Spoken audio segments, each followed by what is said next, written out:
The blood, milk, and meat of cattle have long been staple foods for Maasai pastoralists in Kenya, perhaps the country's most recognizable community.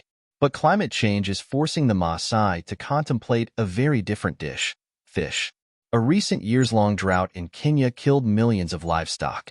While Maasai elders hope the troubles are temporary and they will be able to resume traditional lives as herders, some are adjusting to a kind of food they had never learned to enjoy. Fish were long viewed as part of the snake family due to their shape, and thus inedible.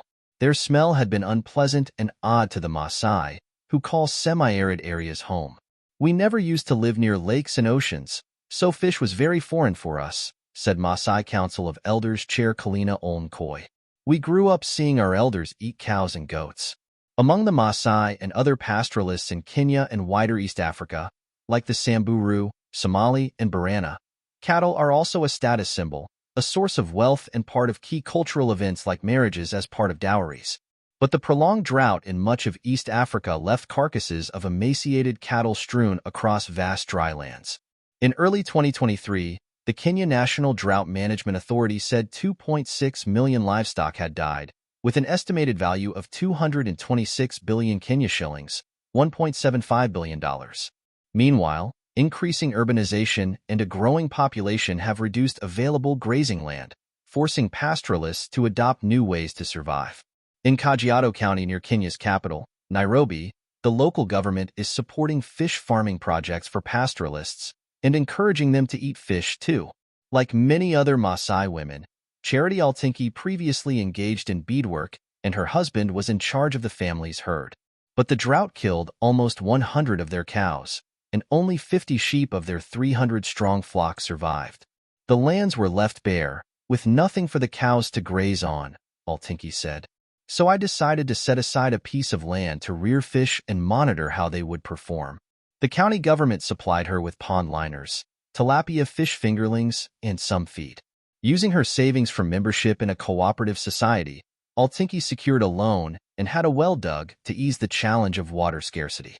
After 6 months, the first batch of hundreds of fish was harvested, with the largest selling for up to 300 Kenyan shillings each, $2.30. Another member of the Maasai community in Kajiado, Philippa Layen, started farming fish in addition to keeping livestock. "When the county government introduced us to this fish farming project, we gladly received it because we considered it as an alternative source of livelihood," Layen said. The Kajiado government's initiative started in 2014 and currently works with 600 pastoralists to help diversify their incomes and provide a buffer against the effects of climate change. There was initial reluctance, but the number of participants has grown from about 250 before the drought began in 2022. "The program has seen some importance," said Benson Siangat, director of fisheries in Kajiado County, adding that it also addresses issues of food insecurity and malnutrition. The Maasai share their love for cattle with the Samburu, an ethnic group that lives in arid and semi-arid areas of northern Kenya and speaks a dialect of the Ma language that the Maasai speak. The recent drought has forced the Samburu to look beyond cattle, too, to camels. In Lakiji village, Abdullahi Muhammad now looks after 20 camels.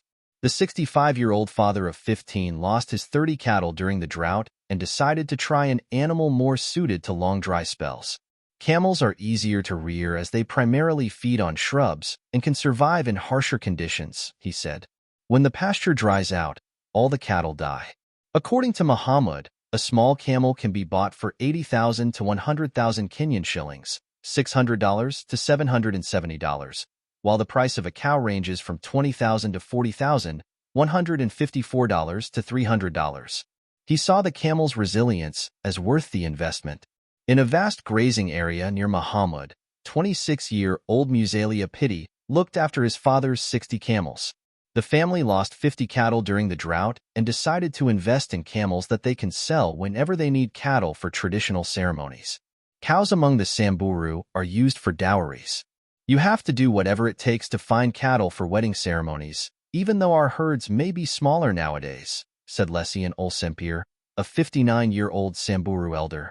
Offering a cow as a gift to a prospective bride's parents encourages them to declare their daughter as your official wife, he said.